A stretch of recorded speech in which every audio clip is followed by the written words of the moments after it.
Hello everyone, welcome to Writing Quest. My name is Brenden Pugh. Today's video we're going to talk about world building, what it means to build a world in fantasy and why it's so important. So what is world building? In fantasy, essentially what world building is it is the creating the world that your characters live in. So obviously when writing a book, the most important thing is the characters. The characters tell the story. The characters are how you view the world and how you view the story, and they're what take you through the story. But especially when it comes to fantasy, and especially if you're doing fantasy where it's a completely new created world, so it's not like set on Earth or something, I believe it's very important before you really start writing that character, and this can go a lot of ways, but before you start writing that character, giving that character a world to live in to tell the story. Obviously, there's a lot of things that can, there's no right way to start a story, but at some point when writing fantasy, whether you start it from a character where you had this story idea and you start writing this character's journey, or whether you started straight from the world building aspect, at some point you're going to have to stop writing and actually flesh out what's going on in your world. Because in a fantasy novel, the world that it's set in is kind of a character in its own. Part of the reason this video came to me was because I've been writing my book series for quite a long time, and it's nowhere near being completed, but I've been writing it for many years and plan to continue writing it for a lot of years. And recently I sent a text to my brother who runs Author Quest. You should check out his channel if you want. I sent him a text because I had an idea. I was standing in Barnes & Noble with my daughter and I had an idea, and I sent it to him, and we chit-chatted, and he thought it was a good idea, and I thought it was a good idea. And it was about a world-building aspect that built upon what I'd already done. One of the things I sent back to him was like, this is the benefit of writing this story for so long, is that I really have a lot of time to continue crafting that world building. So it's really immersive, it's really unique, because where my story, if you've watched my videos before, my story didn't really come from a super unique place.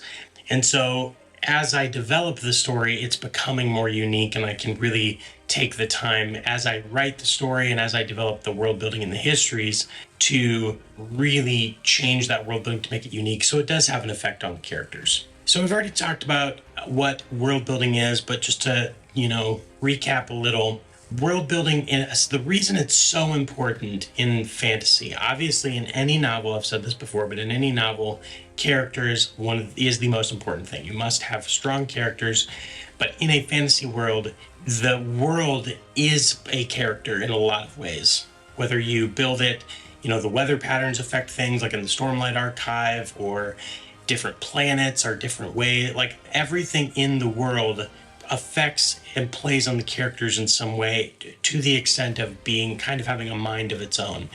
And they shape what those characters are and how they perceive the world. So again, going from, if you're writing something that takes place on Earth, a little bit different, but you can still, if you're still doing like a different take on Earth, that's one thing. But if you're creating it completely from scratch, like if in the Stormlight Archive or in Lord of the Rings or something like that, where it's completely different, you have full control of that. And so it's really important to nail down some of those details for your characters to play in.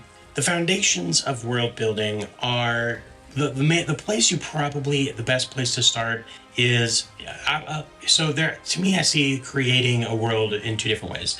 There's going to be that initial idea. There's going to be that first thing that pops into your brain that kind of sets the stage. But eventually you're going to have to go way down to the basics, and you're going to have to think through the climate, the geography, the actual topography of the world.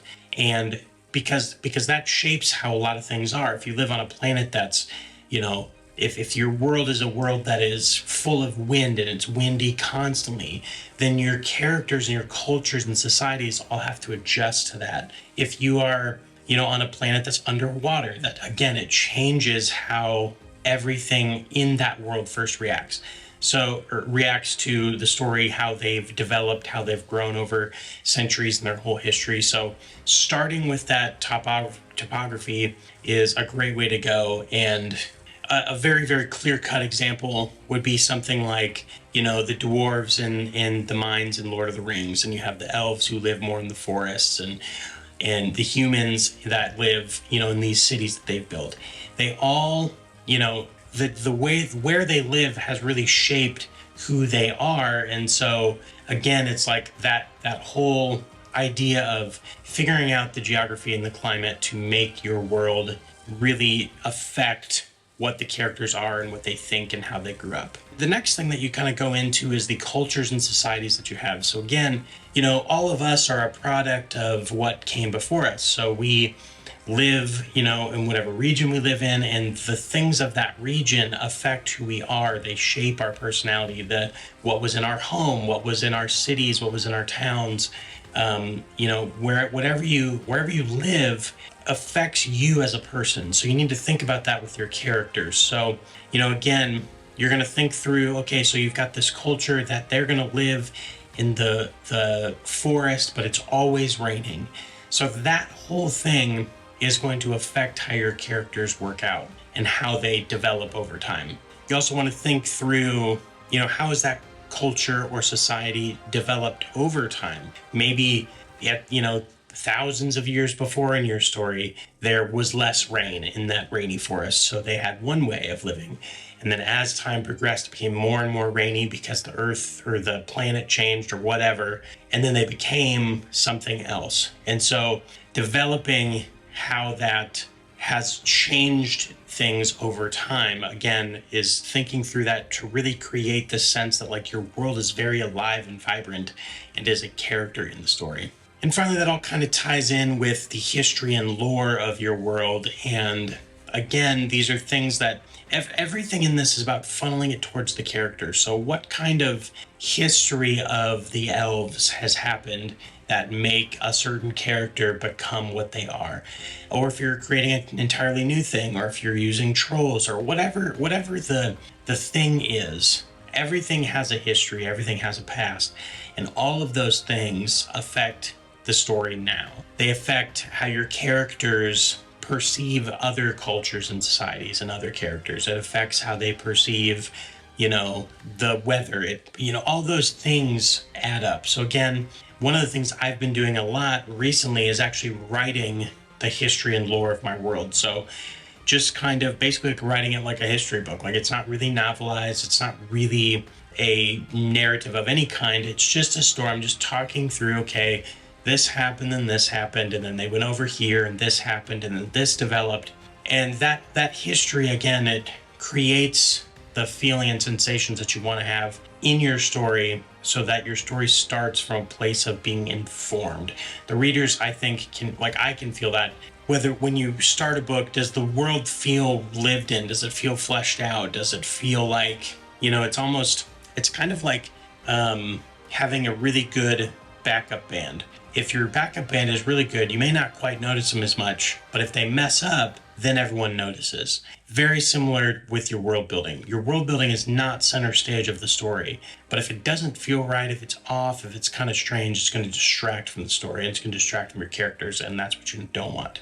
The way that you enhance believability with your world is, again, creating all that history, but then the question becomes, how do you show that in your novel? You don't want to have a bunch of info dumps. You don't want to have, a lot of, especially, like I did this a lot when I first started, and I still struggle with it now, is having these kind of world building info dumps, because you want people to understand the world before you get into the story. And what I've come to learn, and I've heard this from quite a few different places, is that the best way to reveal the world building is through your characters and through your characters' personality and internal conflict, if you can attach it there somehow. So Brandon Sanderson's really known for this too, where he, you only hear about the world building elements when they become relevant to the story. He's really good at that. And so again, you don't want that world building to be sent front and center of your story, and the best way to reveal it is through a connection to your characters. Sometimes, at least for me, I've not always found some things I just kind of have to say, and I'm not really sure, so I've not been able to always integrate it well, and maybe there's a way that I can do that eventually when I get down to doing some more editing. But if you can reveal it through your characters and reveal all of the different ways that, the world affects them through how they think and through their personality, that's going to really draw people into your story. What that also does is it really helps you not overwhelm your reader with a bunch of details they don't need. If you force yourself to kind of put the world building behind the character and reveal things through the characters, it kind of gives you a natural pacing of when you reveal the world building. So then the worst thing ever is like you get a bunch of world building on the way in the beginning, and then you just try to remember it all as you start trying to connect to the characters. It really can disconnect you. And so again, if you connect it through your characters, it gives you a natural pacing for how to reveal the world building. Ultimately, I think the best way to practice world building is to really start a bunch of short stories. Like give yourself some writing prompts where one is you set it on a world that's controlled by frogs, and another one is a world that's in, it's like Asgard, where it's kind of half open to space. Like figure out, some of those writing prompts, maybe look them up online and practice writing in those worlds. It's one of the best ways to just do some world building is just to jump in, write some short stories, write some just writing exercises from a prompt or something, and give yourself some practice with this. All while trying to avoid things like info dumping and just overwhelming your reader with all of this world building stuff. You try to create it through the character, and but I would also go, a couple different ways. You can do the way where you're kind of writing the history book. You're just writing down what happens, and then you jump into writing a short little story about it to practice the variations of those things and how to, your history book one is going to have a lot more details, but how do you reveal all of that through the character, or do you? And so that's a really great way to practice, I think, and work on avoiding some of these pitfalls that happen.